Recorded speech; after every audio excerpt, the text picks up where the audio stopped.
तो दोस्तों क्या हुआ कि हमारे एक कस्टमर का लाइट का बिल बहुत ज्यादा आ रहा था और कस्टमर ने हमको बुलाया और हमने सारी चीजों को चेक किया, लाइट को चेक किया, एसी को चेक किया और अंत में फ्रिज को चेक किया तो पता चला कि भैया फ्रिज के अंदर बहुत ज्यादा बर्फ जम रही है। और ज्यादा बर्फ जमने का मतलब यह है कि उसका कंप्रेसर जो है कंटिन्यू चल रहा है थर्मोस्टेट खराब होने की वजह से। और जब हमने उनके फ्रिज का थर्मोस्टेट चेंज किया उसके बाद में प्रॉपर तरीके से वो कूलिंग भी करने लगा और ज्यादा बर्फ जमने का जो प्रॉब्लम था वो भी सॉल्व हो गया। जो 1000-1500 रुपए का बिल ज्यादा आ रहा था वो उनका बिल कम हो गया है। तो कहने का मतलब यह है कि यदि आपके फ्रिज का थर्मोस्टेट खराब हो जाता है या हमारे टेक्नीशियन भाई के किसी कस्टमर का फ्रिज का थर्मोस्टेट खराब हो जाता है तो उसके वजह से कंप्रेसर कंटिन्यू चलेगा और कंप्रेसर कंटिन्यू चलेगा तो बिजली का बिल ज्यादा आएगा ही आएगा। तो इसलिए दोस्तों अपने कस्टमर को समझाइए और जिनके यहाँ पे फ्रिज लग रहा है उनके फ्रिज में अगर यदि बहुत ज्यादा बर्फ जम रही है, डिफ्रॉस्ट कर करके उसका काम चला रहे तो ये छोड़ दीजिए, आपके बिजली का बिल ज्यादा आ रहा है। तुरंत ही अपने फ्रिज के थर्मोस्टेट को चेंज कराइए। अब चाहे वो आपका सिंगल डोर का फ्रिज हो, चाहे वो डबल डोर का फ्रिज हो, चाहे आजकल के डिजिटल इन्वर्टर वाले फ्रिज हो, उनके अंदर अगर सेंसर खराब हो जाता है तो कूलिंग कॉइल जो होती है ऊपर वाली उसके ऊपर बहुत ज्यादा बर्फ जम जाती है, जिसके वजह से नीचे तो कूलिंग नहीं होती लेकिन ऊपर कूलिंग कॉइल के ऊपर बहुत ज्यादा बर्फ जम जाती है और पता ही नहीं चलता ये कूलिंग कर भी रहा है या नहीं कर रहा है, लेकिन उसके वजह से भी बिल ज्यादा आता है क्योंकि कंप्रेसर अपनी फुल रनिंग स्पीड में चलता है। अब आप में से काफी सारे लोग बोलेंगे कि भैया इन्वर्टर मॉडल में तो वो कंप्रेसर धीरे हो जाता है। जी हाँ, धीरे तो होता है लेकिन उसका सेंसर खराब होने की वजह से वो अपनी फुल स्पीड में चल रहा है तो कूलिंग कॉइल के ऊपर बर्फ जमा रहा है और उसके वजह से नीचे कूलिंग नहीं हो रही है और ना फ्रिज के अंदर कूलिंग हो रही है। तो इस चीज का ध्यान रखिए। और यदि टाइमर वाला डबल डोर फ्रिज है तो उसके अंदर भी अगर थर्मोस्टेट काम नहीं कर रहा है प्रॉपर तरीके से, उसके वजह से भी बहुत ज्यादा बर्फ जम रही है, कंप्रेसर कंटिन्यू चल रहा है तो भी आपके लाइट का बिल ज्यादा आएगा। और कई बार क्या होता है कि टाइमर ऐसी जगह पे फंस जाता है, मतलब कि कंटिन्यू कंप्रेसर को चलाता रहता है, डिफ्रॉस्ट सिस्टम में नहीं जाता, जिसकी वजह से लाइट बिल ज्यादा आएगा।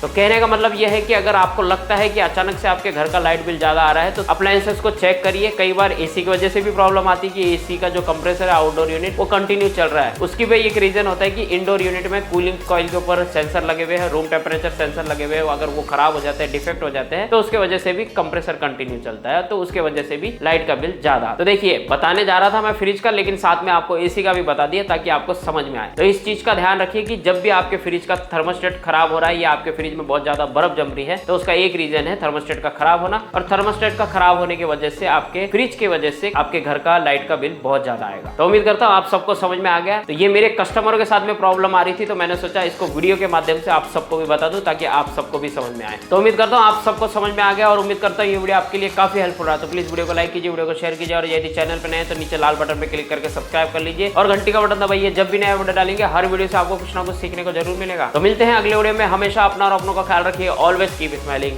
जय हिंद।